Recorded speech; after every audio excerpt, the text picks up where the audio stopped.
कि इस स्कूल की क्लासरूम्स की हालत बेहद जर्जर और भयानक है।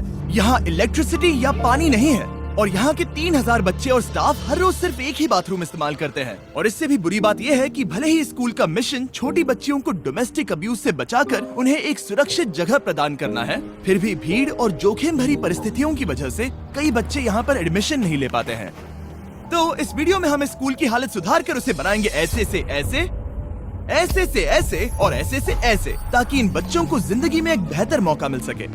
पहले हमने डैन और डैरेन को वहाँ ये देखने के लिए भेजा कि हम उनकी कैसे मदद कर सकते हैं। वहाँ जाने पर उनकी मुलाकात हुई फ्रांसिस से, एक अद्भुत इंसान जिसने अपनी पूरी जिंदगी कैमरून की असमानता और तकलीफों से लड़ने में समर्पित की है।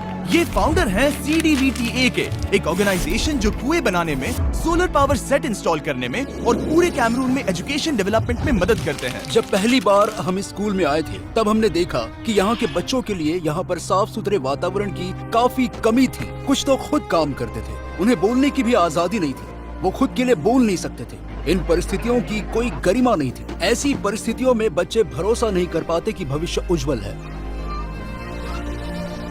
जितने भी बच्चे स्कूल में हैं, वो ऐसी क्लासरूम में बैठ रहे हैं जो बस कुछ कबाड़ से बनी हुई है। मैं कुछ 5 मिनट से इस क्लासरूम में शूट कर रहा था और मेरे चेहरे से लिटरली पसीना टपक रहा था। मैं सोच नहीं सकता यहाँ घंटे भर लंबे लेसन को सुनकर पढ़ने में कैसा लगता होगा। पहले तो यहाँ पर बहुत गंद है, चारों तरफ धूल है और हमारे पास सीलिंग बोर्ड्स भी नहीं है। इन क्लासरूम्स की हालत बुरी है। बहुत से कारण हैं, पर सबसे बड़ा कारण ये है कि ये स्कूल कैमरून के इंग्लिश और फ्रेंच के बॉर्डर के बीचों बीच है, जो कि दो आबादियों के बीच चल रहे टकराव का एक दुर्लभ जंक्शन पॉइंट है। ये स्कूल इन कम्युनिटीज को एक कर सकता है। कई लोग इंग्लिश हिस्से से यहाँ पर आए और यहीं पर सेटल हो गए। ये स्कूल उनके लिए यहाँ आकर शिक्षा लेने के लिए एक सुरक्षित जगह बन गई है। पर खराब बनाए गए ढांचे की वजह से सर्दियों में यहाँ बारिश का पानी छत से टपकता है। यहाँ बिजली नहीं है और स्कूल उसकी क्षमता से ज्यादा भरा हुआ है। हम देखते ही समझ गए कि हमें कुछ न कुछ करना होगा, इसलिए जल्द से जल्द हमारी टीम जल्दी से काम पर लग गई ताकि स्कूल को बदल कर बच्चों को सरप्राइज दे सके, इससे पहले कि वो स्कूल ब्रेक से वापस आ जाए।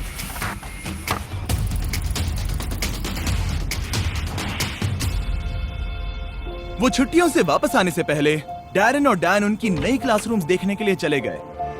डैरेन और मैंने नए स्ट्रक्चर्स को देखा जहाँ हवा आने की जगह थी, लाइट्स और इलेक्ट्रिसिटी थी। रोशनी को फैला दो। मैं सोच रहा हूँ उन बच्चों के चेहरों पर और उन टीचर्स के चेहरों पर कैसे हाव भाव होंगे जब वो इन नई क्लासरूम को देखेंगे, बाथरूम को देखेंगे। ये स्कूल भविष्य में हजारों बच्चों के जीवन को बदलने वाला है। अगले दिन फाइनली बच्चों को सरप्राइज करने का वक्त आ गया था। स्कूल के बाहर बहुत सारे लोग खड़े हैं। ये सच में बहुत एक्साइटिंग है। आज तक स्कूल में इतने बच्चे कभी नहीं आए थे। वो इतने एक्साइटेड थे कि वो क्लासरूम की झलक देखने आए थे। मैं अभी कार से उतरा और मेरा स्वागत करने के लिए यहाँ पर बहुत से लोग आए हैं। ये सच में बहुत कमाल है। फिर हेडमास्टर डेरेन को नए क्लासरूम की ओर ले गए, जहाँ उसने रिबन काटा और नए स्कूल के खुलने की घोषणा की।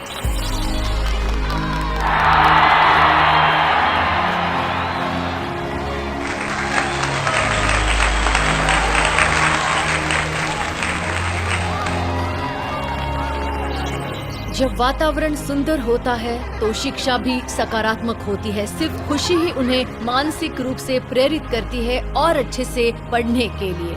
यहाँ के बच्चों से बात करते हुए मुझे एहसास हुआ कि इन बच्चों में शिक्षा पाने की प्यास है और उन्हें इस बात का एहसास होने का मौका देना ही सबसे अच्छी विरासत है जो हम इस समुदाय के लिए छोड़कर जा रहे हैं। मैं सोच नहीं सकता इसका स्कूल के बच्चों के जीवन पर कितना अच्छा असर पड़ेगा।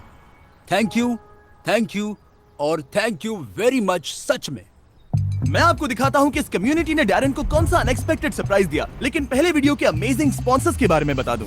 इलेक्ट्रिक ई-बाइक्स, वो फिर से आकर हमारे मिशन को उनकी अफोर्डेबल, इको फ्रेंडली और फन टू राइड बाइक्स के साथ सपोर्ट कर रहे हैं। हर बार उन्होंने दुनिया की मदद करने में अपना सपोर्ट दिखाया, चाहे वो एक ऑर्फनेज को फिर से बनाना हो, या साउथ अफ्रीका में बच्चों को हजारों शूज डोनेट करना हो, या दुनिया में लाखों कपड़े बांटना हो। साथ ही में उन्होंने कोलंबिया में एक आइलैंड को पावर देने में और जाम्बिया में बच्चों की सैंक्चुरी में मदद की और पूरी दुनिया में सैकड़ों इलेक्ट्रिक बाइक्स भी बांटी हैं। और अब इस साल में 8वीं बार उन्होंने मिलकर कैमरून में स्कूल बनाने में मदद की। इसीलिए लगातार साथ देने के लिए मैं इलेक्ट्रिक ई बाइक्स का शुक्रिया अदा करना चाहता हूँ। वीडियो में वापस चलते हैं और अब वक्त है डेरेन के सरप्राइज का। गांव के लीडर्स उसे एक पवित्र हट में ले गए और उसे वहाँ के लोकल कपड़े पहनाए। थैंक यू, बहुत बढ़िया। फिर उन्होंने गांव के बुजुर्ग के तौर पर कैमरून के एक ट्रेडिशनल रस्म में हिस्सा लिया। क्या? पूर्वजों के नाम। अब इसे पकड़ो, पकड़ो इसे। हाँ।